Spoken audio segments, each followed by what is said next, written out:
¿Formas parte de una familia que apoya o que es fuente de conflicto? Hablemos juntos de esto.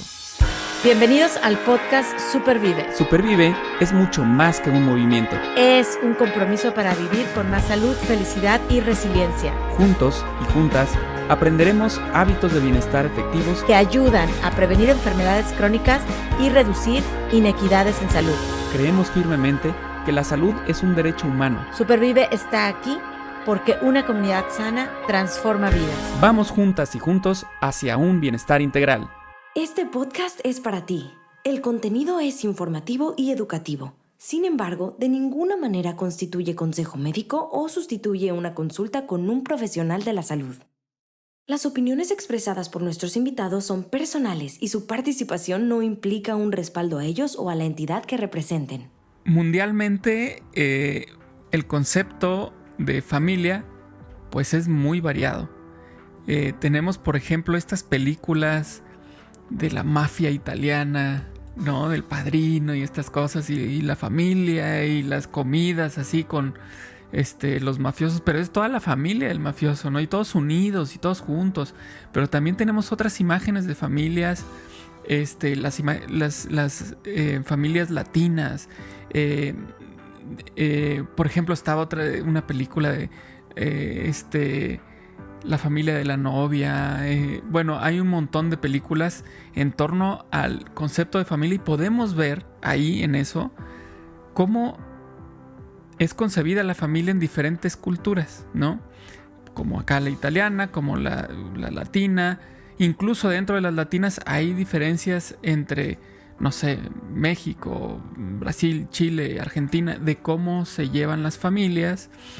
Y por supuesto, ya no hablemos de entre una Alemania con Estados Unidos, con Australia, con Irlanda. Son muy diferentes estos conceptos de familia.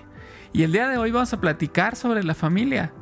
Vamos a ver qué podemos encontrar en torno a esta palabra que es muy bonita, muy poderosa, pero también a la vez puede ser muy compleja. Ahora sí que, como dicen, depende de cómo les va en la feria. Y hoy vamos a platicarlo. ¿Cómo estás, Aide? Muy bien, Paco. Es un gran tema. Es una palabra, como tú dices, que encierra pues mucho valor, pero es tan importante que vale el esfuerzo platicar y reflexionar sobre la familia.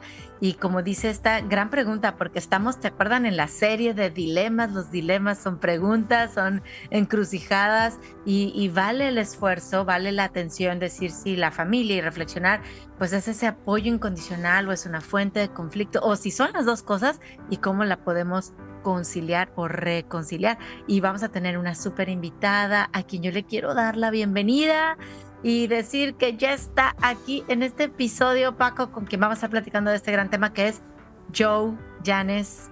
Bienvenida, Jo, gracias por estar aquí con nosotros. Oye, gracias a Supervive por invitarme a este espacio de poder compartir un poco de mi historia, porque hablar de familia también es hablar de historia, es hablar de raíces, es hablar de emociones, es hablar de conexiones, es hablar del ser.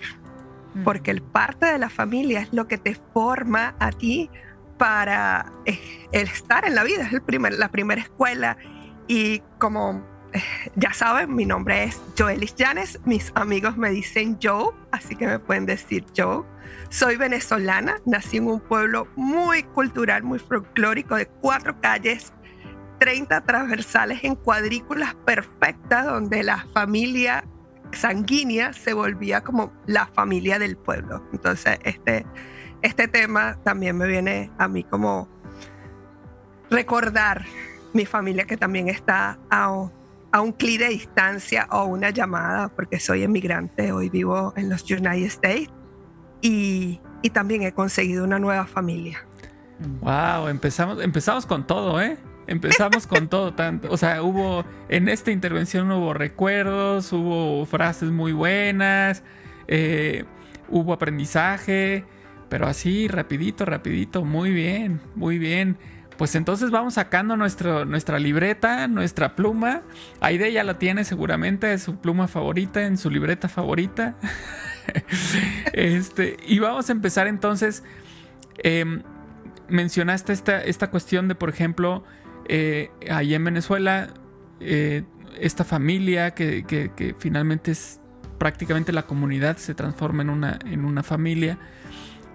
Pero también dentro de todo esto tenemos el concepto, porque sí, al menos aquí, por ejemplo, también en México tenemos estos conceptos de familia que existe, y le ponemos el término incluso de familia nuclear, ¿no? O sea, tienen como diferentes conceptos. La familia nuclear es, pues, la esposa, los hijos, ¿no? Pero luego están así, pues entonces quiere decir que hay más familias, ¿no? Si le pones el nombre a una, pues quiere decir que hay otras, ¿no? Y aquí también es mucho de la comunidad, los amigos, las amigas, les decimos familia también. Le podemos decir tía o le decimos primo, ¿no? Incluso, por ejemplo, hay lugares, hay zonas como Monterrey, que es muy común decir primo a todo mundo. Hola, primo. ¿Qué huele, primo? ¿No? Es una manera de hablar entre ellos. Pero bueno, se asocia normalmente el término de familia con apoyo. Tendemos a pensar familia igual apoyo incondicional. ¿Pero esto es real o también puede ser una fuente de conflicto complicada? Depende. Ajá. Siempre digo que mi crianza fue muy bipolar. Ok. Por parte paterna, tuve una gran riqueza cultural de familias emigrantes de distintos puntos de Europa, lo cual se asemeja mucho a esas fiestas de la película El Padrino, todos reunidos en familia, en comunidad, grande, en colaboración, pero solo esos puntos específicos, o sea, era la familia dominguera. Ajá. De resto no había como una conexión realmente neural, tangible. Okay. Y luego está mi familia por parte de materna, que es todos juntos moviéndose en bloque, pero con faltas de recursos emocionales. Y eso hacía que todo fuera como un conflicto o un caos. Hoy entiendo que, bueno, hacían lo que podían con 18 niños en un patio, o sea, en un solar, en la parte de esparcimiento de la casa, con distintas edades, con distintas culturas, y que cada uno tenía requerimientos distintos, pero que solo se sabía la ley militar. Y esa ley militar era aplicable desde los niños hasta el más adulto, porque era muy matriarcal. Entonces, era lo que decía la abuela de la casa, aunque las estrategias estuvieran un poco atrasadas en el tiempo, y eso creaba un conflicto inmenso dentro de cada subfamilia de esa vecindad, como le llamo yo. O sea, los hijos de mi tía, los hijos de la otra tía, entonces cada uno como que quería influir, pero no se podía porque estaba la matriarca pues dirigiendo esa comarca y no había forma ni manera de romper esa pared. Claro. Wow, me encanta cómo nos pintas ese panorama, tanto del lado paterno como materno, y me haces pensar, casi no digo que es la conclusión del episodio, pero no hay familia perfecta. La familia pues está compuesta por seres humanos diferentes, como tú bien lo dices, unos cargados a lo mejor de recursos emocionales, otros no, y pues que todo, o sea, una palabra que usaste al inicio, se hace como ese folclore en la familia. Y yo te quiero preguntar algo, Joe, porque en esta última parte mencionaste pues el matriarcado, a lo mejor estos conflictos, falta de recursos emocionales, y esto causa heridas, y finalmente andamos buscando, creo yo, reconciliarnos ya como adultos, o estamos escuchando el podcast como adultos, y yo sé que tú traes como esta filosofía especial con respecto a las heridas familiares. ¿Se pueden reconciliar? ¿Cómo le hacemos para vivirlas y supervivirlas? Bueno, si le preguntas a la Joe de niña, dice que fue lo peor que le pudo haber pasado. Si le preguntas a la mujer, dice que fue lo mejor que le pudo haber pasado, porque me dio un montón de herramientas que en su momento yo no entendí. Como todo niño, cuando no entiende nada, lo puede manifestar a través de rabietas, a través de malos comportamientos o conductas no esperadas, y fue mi caso. fue mi caso que, bueno, fue una niña con muchas conductas no esperadas y como que la oveja negra de la familia. Y eso hizo que, bueno, mamá tuviera muchas rupturas con su familia materna y tomar otras decisiones que no era el común denominador en esa vecindad. Con el tiempo entendí que fue la mejor decisión, que hoy en día amo a todas mis tías. Las amo, de hecho, yo tengo un personaje muy particular que es inspirado en ellas. Cuando estoy más en confianza, en amistad, empiezo a hablar con una jerga muchísimo más venezolana, muchísimo más pueblerina, pero es una honra que yo le doy a esa tía porque me parecía que era tan graciosa, o sea, tan ella, tan espontánea. Yo antes decía, esto es una inconsciencia lo que está diciendo. No, era su verdad, era su forma de manifestar y protestar que las cosas no estaban bien y que habían 500 heridas. Capaz las mías son las más visibles, las más tangibles, porque son desde mi punto de vista. Pero ¿qué pasaba también del otro lado? O sea, yo era la más pequeña de ese grupo de 18 niños. O sea, ¿qué pasaba con los mayores? O sea, le asumían responsabilidades que capaz no eran acordes a su edad y que también causaron heridas. Pero con el tiempo, la madurez y el entendimiento, uno va como que retejiendo ese concepto de familia, y en algunos otros puntos tú dices no, como un término que está muy de moda ahorita que se llama la poda del árbol, y tú dices ya, hasta aquí, o sea, te amo, te quiero, pero tú no estás avanzando conscientemente y me estás lastimando y no quiero que me lastimes más. Te seguiré amando, te seguiré abrazando, pero si encontrarnos o si hacer una llamada muy frecuente nos va a lastimar a ambos, es mejor parar. Wow. Wow. Sorry. No. Está muy bien. Está muy bien. Y esta respuesta me lleva a la siguiente pregunta de manera muy natural. Porque justamente terminaste tu intervención hablando de poner este límite de obviamente desde el amor, el decir hasta aquí, esto hasta aquí, ¿no?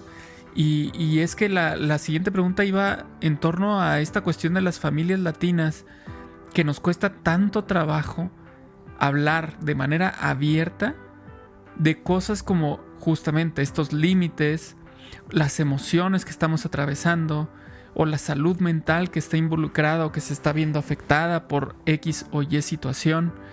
Y ¿por qué es que se da esto? Y me atrevo a decir, o nos atrevemos a mencionar que es una cuestión de familias latinas, porque si lo vemos incluso en la película de Encanto, una película que no es de México, o sea, no te está hablando de una familia mexicana, te está hablando de colombiano, una familia colombiana, pero ahorita estoy yo aquí de México, estás tú de orígenes venezolanos, Taide también de orígenes mexicanos, y seguramente compartimos algo de esa película en algún momento, y tiene que ver con esto que estamos platicando ahorita. ¿Por qué a las familias latinas nos cuesta tanto trabajo hablar de esos temas? Hablar de Bruno. No se habla de Bruno. Yo he llegado a la conclusión, por cierto que Encanto es una de mis películas favoritas, después de Intensamente. Muy bueno. Yo he llegado a la conclusión que tiene que ver con la época colonial, con esa conquista. ¿Por qué? Porque estos patrones yo también lo veo en mi familia por parte materna. Y termino entendiendo que es el ego. Y siempre digo, hablo desde mi corazón, hablo desde mi experiencia, hablo desde mis conclusiones, capaz erróneas, pero es desde mi... no puedo hablar de lo que no he vivido, sino de lo que he vivido. Y yo llego a la conclusión que es un tema de ego. Si nos vamos a la época de la colonia, era impermitido que un hombre o una mujer pues se mostrara de manera vulnerable. Una persona fuerte era señal de tener dinero. Y las clases más abajo lo que hacían era como copiar ese estándar donde queríamos llegar. Entonces, bueno, me toca trabajar, no importa. Tengo un grillete allí, pero yo fuerte. sea, no me dejo doblegar. También por el otro lado de las personas que vienen de la esclavitud, o sea, descendientes de una India, un bien prieto y descendiente de europeos. Y los tres llegan a la misma conclusión. Yo llego a la misma conclusión. Es un tema de egos. O sea, actualmente tengo una persona cercana de origen europeo que tiene una profunda depresión, pero que él no acepta una ayuda, porque yo yo nunca he tenido nada, en mi familia nunca ha habido nada de eso, y yo no voy a manchar el apellido de mi familia. Entonces, ¿qué nos habla de eso? Nos habla simplemente de egos. Es mi ego el que no me deja doblegarme, es mi ego el que no me permite verme a mí vulnerable.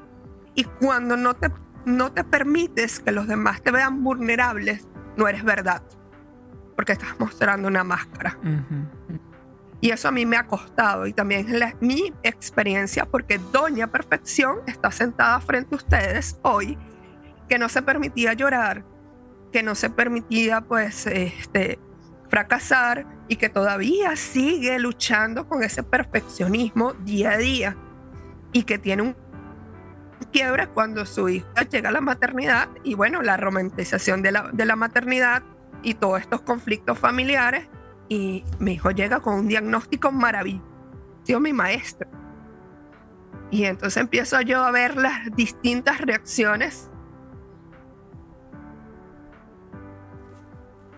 como que eso no puede ser verdad, es que tú estás malcriando, es que tú le estás poniendo etiqueta, tú también eras así, o fulano también era así, pero nunca se puso la etiqueta autismo o neurodivergente a nadie, porque es romper los lazos familiares o romper un récord de buenas costumbres o de el nombre de la familia. Ahorita no tengo la palabra exacta, pero es como una mancha horrible, y eso es lo que me hace llevar a que en muchas épocas anteriores escondían a las personas, las metían en celdas, ocultaban que tenían hijos que tenían ciertas deficiencias o requerimientos adicionales para no tener esa mancha, y ese conflicto se callaba.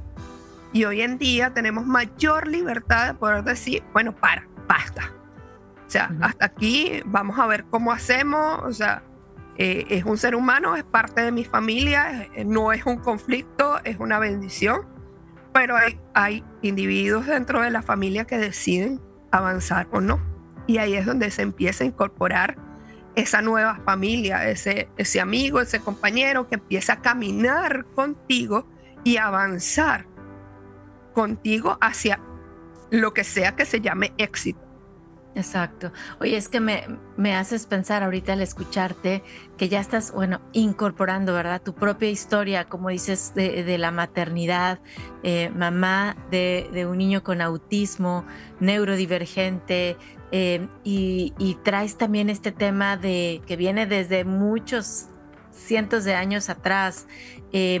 Y me haces pensar como en que a veces en las familias tenemos estos cajones en donde queremos que se encaje todo mundo. La abuelita quiere que se encajen los hijos en esos cajoncitos, en esos modelos, los hijos, pues los nietos también, o los bisnietos, y pueden entrar desde temas de personalidad, identidad, como tú bien lo dices, como una discapacidad o un requerimiento diferente. Y yo creo que aceptar que las familias evolucionan, híjole, yo creo que seríamos más felices si ahorita ya nos ponemos a pensar que no vamos a meter a nadie, digo yo, de mi futura descendencia, en cajoncitos o en no sé. Cuéntanos un poquito, Joe, cómo podemos ir evolucionando como familias y como seres humanos en lo que venga, en aceptar lo que venga, con quien venga. Yo tengo que ser sincera, es un camino solo y doloroso, pero con muchos resultados. Porque el ser humano le cuesta creer en palabras y le cuesta entender la visión de otro que es distinta a esa cajita que yo estoy acostumbrada a estar. Entonces, si la caja se me hace más grande o rectangular o triangular, ya yo no la acepto. Entonces te toca un tramo de caminar y avanzar solo, y a medida de que vas avanzando y vas insistiendo y vas recibiendo respuestas o resultados, más miembros se van sumando. Y yo creo que eso es parte del trabajo. Yo hace un tiempo leía sobre constelaciones familiares y sí, es un trabajo interesante, pero no es tan mágico. O sea, también es el cambio tuyo de conciencia, y cuando haces el cambio de conciencia eso se nota, porque lo transmites a través de tu voz, a través de tu corporalidad, a través de tus acciones, y con el tiempo las personas se van dando cuenta, aunque te digan, bueno, yo pensé que eso no iba a funcionar, pero le está funcionando.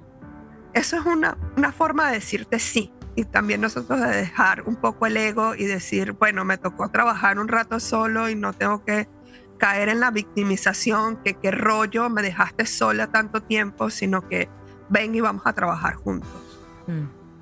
Eso yo creo que es el primer paso. El segundo paso es siempre educarse. La educación es la solución. Y no hay excusa, porque hoy en día está YouTube, está ChatGPT bien entrenado. Recuerden que la IA sin información delira. Entonces, si no manejas el término, hay muchas bibliotecas en Estados Unidos, incluso en distritos escolares, que prestan libros, sobre todo para irte capacitando a nivel emocional e intelectual, que eso a mí me sorprendió. El distrito escolar de mi hijo tiene una biblioteca pequeña donde trabaja, sí, la rama de la parte familiar y la neurodivergencia, pero hay una selección de libros de 15 libros que leyéndote uno a la semana es un gran avance. Y yo creo que el principal, la piedra fundamental de los libros que uno debe de tener debajo de la almohada se llama Los Cuatro Acuerdos, y lo tenemos dentro de la comunidad. Cuando trabajamos ese libro una y otra vez, creo que vamos evolucionando. Y se consigue por PDF, gratuito, lo tenemos en la comunidad que lo han leído, en YouTube. O sea, no hay excusa para no pasearse por esas líneas que dejan tanto y son tan profundas. Es un libro tan chiquito, tan fácil de leer, pero que te enseñan tanto. Muy bien. Muchísimas gracias. Hablamos ahorita, mientras contestabas, hablabas sobre esta importancia de empezar. Mencionaste, es el primer paso para mejorar o sanar una relación que pues no necesariamente esté rota, pero puede estar fisurada o puede estar en silencio. Puede ser, llamémosle, una relación dormida, ¿no? Porque finalmente allí coexistimos, pero no hay mayor interacción, ¿no? Y mencionaste este término de empezar a sanar. Y hace rato mencionábamos la cuestión de poner límites. Y me gustaría entonces, pensando en este proceso de sanación, en este proceso de mucha introspección, ¿cuál sería esta diferencia entre que yo ponga un límite a simplemente cortar todos los lazos que tenemos? Porque por supuesto que he visto ambas, y no sabría yo por qué se llegan a esas decisiones. Para empezar, me gustaría entender cuál es la diferencia entre poner límites y cortar. También te tengo esa respuesta, porque este es un tema que me gradué sin estudiar. Muy bien. El poner límites es estar tú bien y ponerte a ti de primero, porque nadie puede avanzar en la vida con dolor ni con una herida que constantemente se está abriendo, porque eso sería irse cada día más al abismo. Y cuando uno corta, bueno, en mi caso, la Joelis de hace 10 años capaz cortaba porque, bueno, no tenía las herramientas para expresarse, o las herramientas para defenderse, o las herramientas para entender que era una opinión y no un hecho lo que estaba sucediendo. Ujú.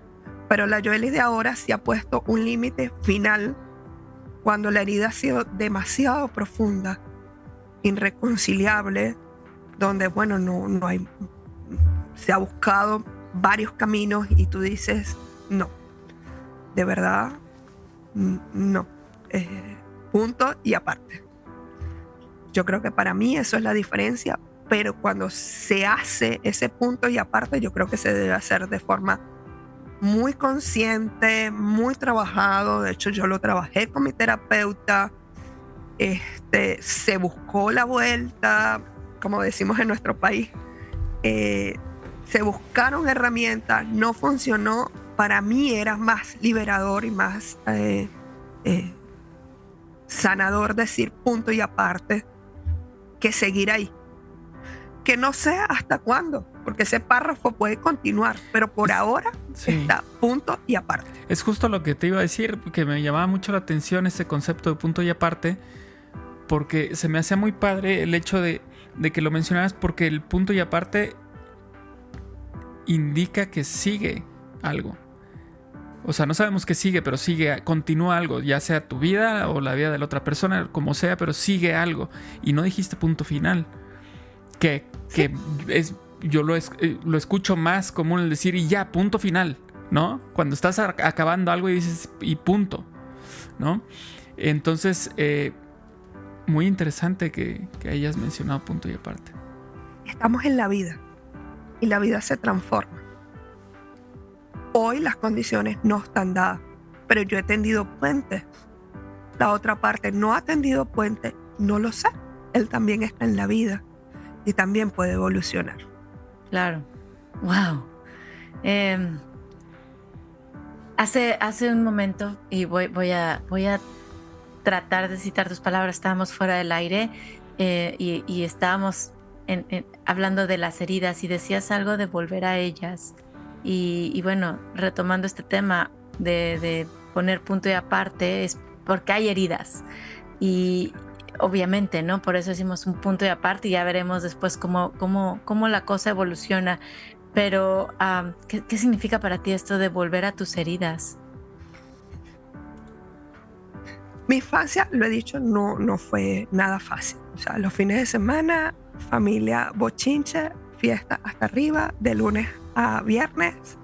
Era muy duro porque era chucho en mi país es rama de árbol para pegar, manguera, lanzada de plato, o sea, cualquier cosa.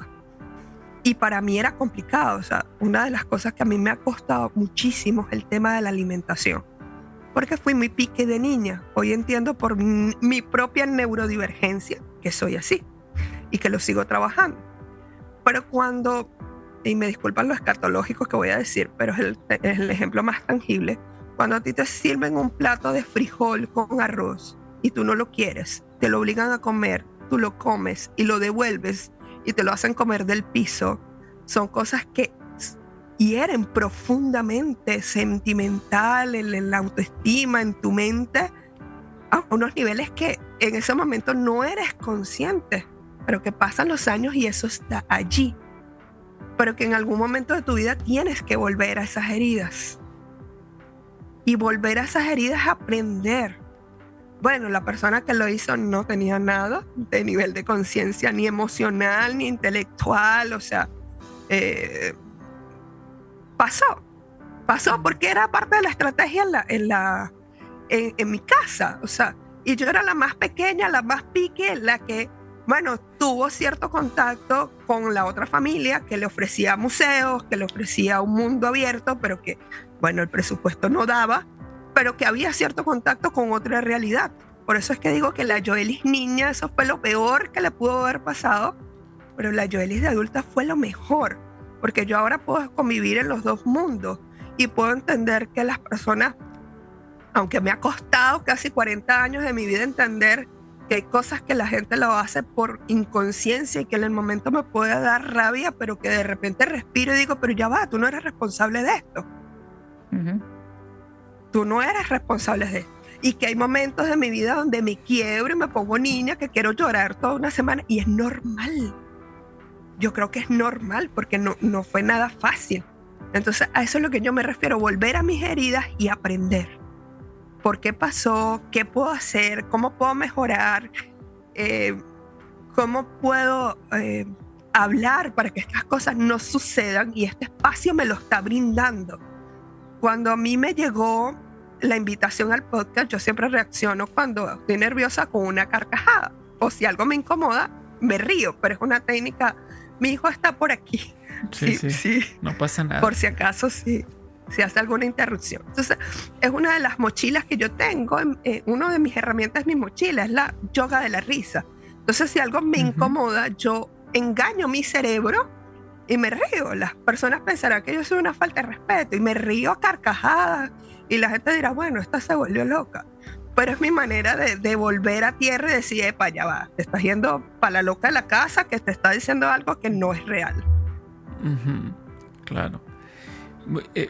Muy relevante eso que mencionaste para mí, de aprender, porque el decir aprender es porque buscas algo, y luego mencionaste mejorar, y eso es lo bonito del tema.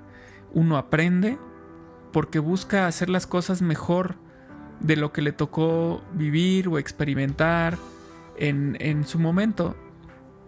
Nos hablas tú de un proceso de entendimiento, de comprensión, de lo vivido, de las situaciones que se presentaban, y que finalmente ese proceso te llevó a aprender, como decimos luego, pues aprender por dónde no tengo que ir, ¿no?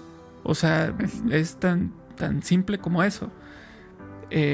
Y por ende, uno puede asumir que eso es mejor, ¿no? Puede ser mejor que lo que uno vivió. Entonces, yo creo que eso es algo súper bonito, súper valioso, el hecho de estar en una búsqueda constante de estos momentos que tú cuentas, no con el afán de lamentarse o de decir, ay, cómo sufrí, o de justificar las cosas que ahora uno haga y dice, pues sí, pero es que a mí me hacían o a mí me decían, sino lo contrario, para aprender y decir, ok, eso no va por aquí. Y de verdad que muchas gracias por compartirlo con nosotros, y felicidades por estar en ese camino. Gracias. Una frase, te puedo resumir eso en una frase mía que dice, no sé a dónde voy, pero sé de dónde vengo y no quiero regresar. Me encanta. Qué bonita frase. ¿La puedes volver a repetir, Joe? No sé a dónde voy, pero sí de dónde vengo y no quiero regresar.